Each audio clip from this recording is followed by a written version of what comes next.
Hello friends, welcome back to the my new video guys and my YouTube channel friends. Today guys we are going to talk about guys OTG connection friends. In this video friends I will show you guys how can you turn on your OTG connection in your Tecno phone friends. You want to on guys your OTG connection in your Tecno phone, so friends you can on it.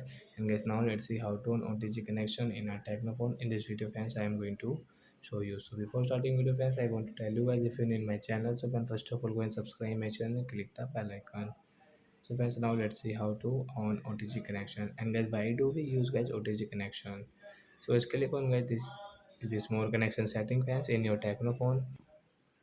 So friends you can see guys your OTG connection. So guys when do you pen drive and guys it do not work, so I first of all guys guys on your OTG connection, and guys you can use guys your pen drive will work in your Tecno phone. So like that guys you can on from here your OTG connection in your Tecno phone, and guys you want to off it, so guys you can off from here.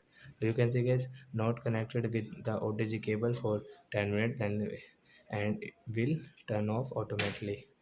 So like that guys you can on and off guys your OTG connection in your Tecno phone. So that's it guys, thanks for watching the video, bye bye friends.